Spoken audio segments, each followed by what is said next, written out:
Market एक बार गिरा ना। मार्केट क्रैश हो गया, मार्केट क्रैश हो गया, मार्केट क्रैश हो गया, मार्केट क्रैश हो गया. ಹಾಯ್ ಹಲೋ ನಮಸ್ತೆ ಸ್ನೇಹಿತರೆ, ಇವತ್ತು ಮಾರ್ಕೆಟ್ ಡೌನ್ ಆಗಿದೆ. ರೀಸೆಂಟಾಗಿ ನಾವು 3 ಸತಿ ಕರೆಕ್ಷನ್ ನೋಡಿದ್ವಿ ಭಾರತೀಯ ಶೇರ್ ಮಾರ್ಕೆಟ್ನಲ್ಲಿ ಅಲ್ವಾ.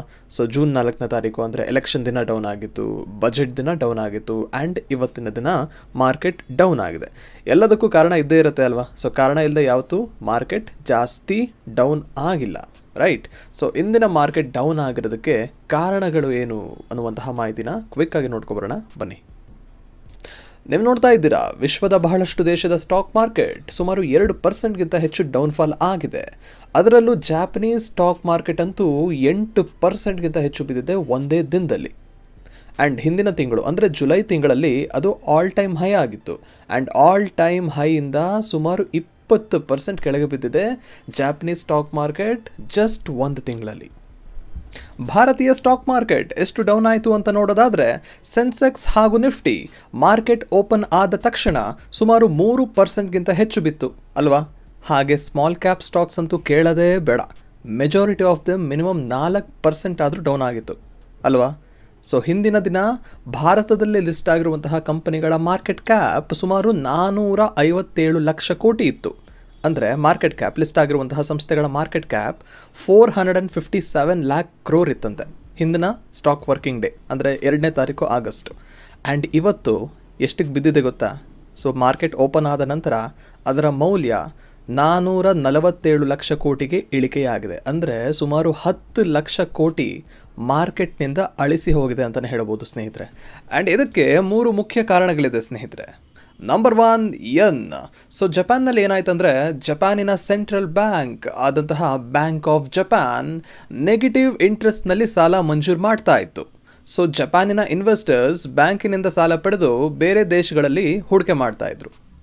ಸುಮಾರು $4.4 ಟ್ರಿಲಿಯನ್ ಹೂಡಿಕೆ ಮಾಡಿದ್ರಂತೆ ಜಪಾನಿನ ಇನ್ವೆಸ್ಟರ್ಸ್ ಬೇರೆ ದೇಶಗಳಲ್ಲಿ. ಅದು ಶೇರ್ ಮಾರ್ಕೆಟ್ ಆಗಿರ್ಬೋದು ಅಥವಾ ಬಾಂಡ್ ಆಗಿರ್ಬೋದು ಅಥವಾ ಆ ದೇಶಗಳಲ್ಲೇ ಹೂಡಿಕೆ ಮಾಡೋದಾಗಿರ್ಬೋದು. ಆ್ಯಂಡ್ ಜಾಪನೀಸ್ ಸ್ಟಾಕ್ ಮಾರ್ಕೆಟ್ ಕಳೆದ 30 ವರ್ಷದಲ್ಲಿ ಯಾವುದೇ ರಿಟರ್ನ್ಸ್ ಕೂಡ ಜನರೇಟ್ ಮಾಡಿಕೊಟ್ಟಿಲ್ಲ. ಹಾಗಾಗಿ ಇನ್ವೆಸ್ಟರ್ಸ್ ಬೇರೆ ದೇಶಗಳ ಸ್ಟಾಕ್ ಮಾರ್ಕೆಟ್ನಲ್ಲಿ ಇನ್ವೆಸ್ಟ್ ಮಾಡ್ತಾ ಇದ್ರು. ಬಡ್ಡಿಯೇ ಇಲ್ಲದೆ ಸಾಲ ಕೊಡುತ್ತಿದ್ದ ಬ್ಯಾಂಕ್ ಈಗ ಅಂದರೆ ಜುಲೈ 31ರಂದು ಬಡ್ಡಿ ದರವನ್ನು 0.25%ಗೆ ಏರಿಕೆ ಮಾಡಿದೆ. ಸೊ ಇಂಟ್ರೆಸ್ಟ್ ರೇಟ್ ಜಾಸ್ತಿ ಮಾಡೋದ್ರಿಂದ ಸಾಲ ಪಡೆಯುವವರ ಸಂಖ್ಯೆ ಕಡಿಮೆ ಆಗುತ್ತೆ ಅಲ್ವಾ. ಸೊ ಹಾಗಾಗಿ GDP ಗ್ರೋತ್ ಕೂಡ ಸ್ಲೋ ಆಗುವಂತಹ ಸಾಧ್ಯತೆ ಹೆಚ್ಚಿರುತ್ತೆ. Number 2 US economy. ಸೊ ನೀವು ನೋಡ್ಬೋದು, ಒಂದು ತಿಂಗಳಲ್ಲಿ US ಮಾರ್ಕೆಟ್ ಅರೌಂಡ್ 9% ಡೌನ್ ಆಗಿದೆ ಅಲ್ವಾ. ಸೊ ಇದಕ್ಕೆ ಮುಖ್ಯ ಕಾರಣ US ಅಲ್ಲಿ ಜಾಬ್ ಗ್ರೋತ್ ಸ್ಲೋ ಆಗಿದೆ ಅಂತ ಹೇಳಿ. ಸೊ ಜೂನ್ನಲ್ಲಿ 4.1% ಇದ್ದಂತಹ ಅನ್ಎಂಪ್ಲಾಯ್ಮೆಂಟ್ ರೇಟ್, ನಿರುದ್ಯೋಗದ ಪ್ರಮಾಣ ಜುಲೈನಲ್ಲಿ 4.3%ಗೆ ಏರಿಕೆ ಆಗಿದೆ. ಸೊ ಹಿಂದಿನ 4 ತಿಂಗಳಲ್ಲಿ ಅಪ್ ಟ್ರೆಂಡಲ್ಲೇ ಹೋಗ್ತಾ ಇದೆ ಈ ಅನ್ಎಂಪ್ಲಾಯ್ಮೆಂಟ್ ಪರ್ಸೆಂಟೇಜ್. ಓಕೆ, ಸೊ ಇದು ಅನ್ಎಂಪ್ಲಾಯ್ಮೆಂಟ್ ಪರ್ಸೆಂಟೇಜ್ ಮೇಲೆ ಹೋಗ್ತಾ ಇದೆ ಅಂದರೆ ನಿರುದ್ಯೋಗದ ಸಂಖ್ಯೆ ಜಾಸ್ತಿ ಆಗ್ತಾ ಇದೆ ಅಂತ ಹೇಳಿ ಅರ್ಥ. ಸೊ ಪಾಪ್ಯುಲೇಷನ್ ಇನ್ಕ್ರೀಸ್ ಆಗ್ತಾ ಇರುತ್ತೆ ಅಲ್ವಾ. ಸೊ ಹಾಗಾಗಿ ಎಂಪ್ಲಾಯ್ಮೆಂಟ್ ಆಪರ್ಚುನಿಟೀಸ್ ಕೂಡ ಜಾಸ್ತಿ ಆಗ್ತಾ ಹೋಗಬೇಕು. ಸೊ ಎಕ್ಸ್ಪೆಕ್ಟೇಷನ್ ಎಷ್ಟಿತ್ತು ಜುಲೈ ತಿಂಗಳಲ್ಲಿ? ಸುಮಾರು 1,75,000 ಹೊಸ ಜಾಬ್ಸ್ ಕ್ರಿಯೇಟ್ ಆಗುವಂತಹ ಎಕ್ಸ್ಪೆಕ್ಟೇಷನ್ ಇತ್ತು. ಆದರೆ ನೇಮಕಾತಿ ಆಗಿರುವುದು ಕೇವಲ 1,14,000 ಜಾಬ್ಸ್ಗಳಿಗೆ ಮಾತ್ರ. ಸೊ 1,75,000 ಹೊಸ ಜಾಬ್ಸ್ ಬರುತ್ತೆ ಅಂತ ಎಕ್ಸ್ಪೆಕ್ಟೇಷನ್ ಇತ್ತು. ಆದರೆ ಆಗಿರೋದೆಷ್ಟು ಹೊಸ ಜಾಬ್ಸ್ ಬಂದಿದ್ದು? 1,14,000 ಮಾತ್ರ. ಸೊ ಹೀಗಾಗಿ ರಿಸೆಷನ್ ಆಗುವಂತಹ ಚಾನ್ಸಸ್ ಜಾಸ್ತಿ ಇದೆ ಅಂತ ಹೇಳಲಾಗ್ತಾ ಇದೆ US-ನಲ್ಲಿ.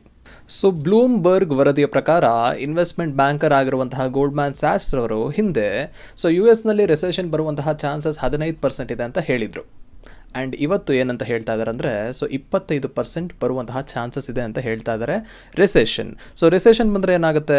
ಸೊ ಫೆಡ್ ಬ್ಯಾಂಕ್, ಅಮೆರಿಕದ ನ್ಯಾಷನಲ್ ಬ್ಯಾಂಕ್ ಆಗಿರುವಂತಹ ಫೆಡ್ ಬ್ಯಾಂಕ್ ಅವರು ಇಂಟ್ರೆಸ್ಟ್ ರೇಟ್ಸ್ನ ಕಟ್ ಮಾಡ್ತಾರಂತೆ. ಸುಮಾರು 1% ಕಟ್ ಮಾಡುವಂತಹ ಚಾನ್ಸಸ್ ಇದೆ ಅಂತ ಹೇಳ್ತಾ ಇದ್ದಾರೆ ಅಲ್ಲಿನ ಎಕ್ಸ್ಪರ್ಟ್ಸ್.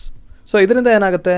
ಸೊ ಹಲವಾರು ಬ್ಯಾಂಕ್ಗಳು ಅದನ್ನು ಫಾಲೋ ಮಾಡುತ್ತೆ. ಸೊ ಇಂಟ್ರೆಸ್ಟ್ ರೇಟ್ ಕಟ್ ಮಾಡೋದ್ರಿಂದ ಬಾರೋಯಿಂಗ್ಸ್ ಜಾಸ್ತಿ ಆಗಲಿ, ಬಾರೋಯಿಂಗ್ಸ್ ತೊಗೊಂಡು ಇನ್ವೆಸ್ಟ್ ಮಾಡುವಂತಹವರ ಸಂಖ್ಯೆ ಜಾಸ್ತಿ ಆಗಲಿ ಅನ್ನೋದು ಒಂದು ಉದ್ದೇಶ. ಸೊ ಇದರಿಂದ ಇನ್ಫ್ಲೇಷನ್ ಕೂಡ ಅರೈಸ್ ಆಗ್ಬೋದು. ಸೊ ಹಾಗಾಗಿ ರಿಸೆಷನ್ ಬಂದರೆ ಬೇಸಿಕಲಿ ಏನಾಗುತ್ತೆ? ಜಾಬ್ ಕಟ್ಸ್ ಅಲ್ವಾ. Number 3 middle East tension.